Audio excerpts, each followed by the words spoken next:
প্রিয় বন্ধুরা, যে যেখান থেকেই আমার এই কথাগুলো দেখছেন, সবাইকে অসংখ্য ধন্যবাদ এবং শুভেচ্ছা জানাচ্ছি।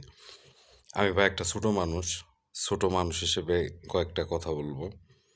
জানি না কেমন লাগবে, তবে ভুল ত্রুটি ক্ষমা সুন্দর দৃষ্টিতে দেখবেন। বেশ কিছুদিন যাবৎ সারা পৃথিবী জুড়েই একটি যুদ্ধ খেলা চলছে।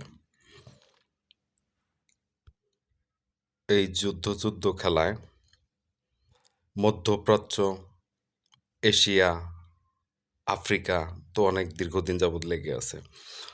আসলেই আমি একটা ছোট মানুষ হিসেবে এতটুকুই বলবো, যে কোনো যুদ্ধের পেছনে আমেরিকার একটা অদৃশ্য হাত থাকে। মানে গ্রামের ভাষায় যে বলে যে, "হাত দিয়ে নাড়বো না, হাতা দিয়ে নাড়বো" আরকি। এরকম। মানে সামনে থেকে না থাকলেও পিছন থেকে থাকবে, পিছন থেকে না থাকলেও ওদিক থেকে থাকবে। মানে থাকবে। সারা পৃথিবীটা একটা অস্থির করতে হবে। তাদের অস্ত্রের বাজার যেন ঠিক থাকে। সাধারণ মানুষের কথা আসলে কেউ ভাবে না। আমরা পৃথিবীতে যেখানেই সাধারণ মানুষগুলো আছি না কেন, আমরা কোনো না কোনোভাবে নির্যাতিত। একটা জিনিস দেখা যায় যে, আমরা সাধারণ মানুষই কিন্তু নির্যাতিত হই। যারা এগুলো যুদ্ধ বাঝায়, যুদ্ধ করে, তাদের দেশের সৈনিক সাধারণ মানুষগুলো প্রতিনিয়ত নির্যাতিত হয়। কিছুদিন আগে পৃথিবীর মানুষ তো সবাই দেখল, ট্রাম্প কি করে একটা স্বাধীন সার্বভৌমত্ব দেশের প্রেসিডেন্টকে আরকি তার বাহিনী দিয়ে উড়িয়ে নিয়ে আসলো। এটা কতটুকু মানবাধিকার, আমেরিকা সারা পৃথিবীকে মানবাধিকার শেখায়, আইনের সুশাসন শিখায়, সন্ত্রাস দমন শিখায়।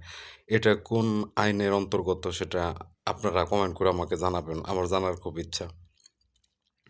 আর আমি একজন সাধারণ মুক্তিকামী মানুষ হিসেবে সারা পৃথিবীর মানুষের শান্তি চাই। পৃথিবীর মানুষ শান্তি হোক, সারা পৃথিবী যুদ্ধ এগুলা বন্ধ হোক। যুদ্ধ মানে ধ্বংস। ধ্বংস থেকে আমরা বের হয়ে আসি। ধ্বংস থেকে বের হয়ে এসে একটা সুন্দর পৃথিবী গড়ি। বিশেষ করে আমেরিকা চাইলে এটা করতে পারে। কিন্তু আমেরিকা আসলে এটা চান না। কারণ উনারা চান যে সারা পৃথিবীটা এরকম ধ্বংসলীলা চলুক আর তারা সুন্দরভাবে অস্ত্রের বাজারটা ঠিক রাখুক। তাদের দেশের জনগণ এবং আমি মনে করি উনার দেশের আমেরিকার দেশের জনগণগুলাও সরকারের অনেক মানুষ বিপক্ষে আছে কর্মকাণ্ড। কারণ ভালো-মন্দ মানুষ সারা পৃথিবীতে বিদ্যমান। তবে আমি এটাই বলবো, পৃথিবীতে ভালোবাসার জয় হোক।